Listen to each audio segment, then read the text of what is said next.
Hello and welcome to the GameDev Outpost. In this video, we're going to be talking about Niagara dynamic inputs in Unreal 4. So to get things started, we'll right-click on our content browser, we go to Effects, Niagara Emitter, and then we're going to go from a template and we're going to choose the Upward Mesh Burst. And then for good naming conventions, we'll name it any, and then whatever you want. And then open it up. So far we know a little bit about the modules, and within each module we have different variables that we can adjust. For example, in the spawn burst we have an integer and we have a float. In the scale color we have a vector 3. Initialize particle, we have sprite size, which is a vector 2, and then we also have color, which is a vector 4, specifically a color vector 4. Now this is notable because next to each variable we have a dropdown. In that dropdown, we can go to Dynamic Inputs. When you click on that, you'll see a big list of options. Basically, these are ways that you can make dynamic operations. For example, if we click on Add Integer, we can do 10 plus 20. That's how many we want to spawn. And what's even cooler is, within A and B, next to these variables, we still have that dropdown.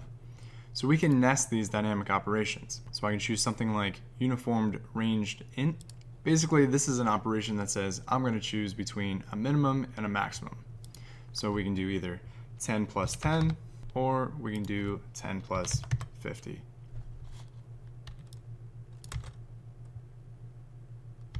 Now the next thing to note here is it's really important to think about where you're trying to do these. If you think back to the introduction to Niagara video, different things are achievable within each category. So in particle spawn under initialize particle, if we go to Mesh Scale, and we click on this dropdown, go to Dynamic Inputs, we can choose Break Vector.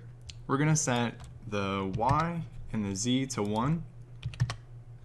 And then in X, we're going to click on the dropdown, and we're going to go to Uniform Ranged Float. We'll say something like 1 and 10.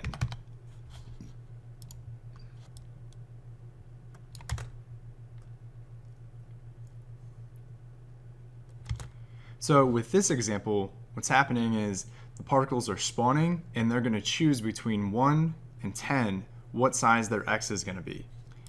Now if I revert that and set them all back to 1, and we go to Mesh Size Scale, you'll see that there's a curve in here. But if we revert this and we break it, we set the Y and the Z to 1, and then we go to the X, we click on the drop down, and we look for that uniform range. And now we set that to 1 or 10. Hit save. What you see is if we do something like that in Particle Update, every frame the mesh size on the X will be bouncing between 1 and 10. Versus in the particle spawn, where it's going to choose 1 or 10. So once again, it's really important to understand the different variable types. And then it's also important to remember where you're trying to do these things. Am I trying to make it happen just once, or am I trying to make it update and change? Alright guys, that covers the basics of dynamic inputs.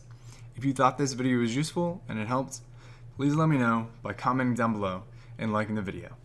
Thanks guys.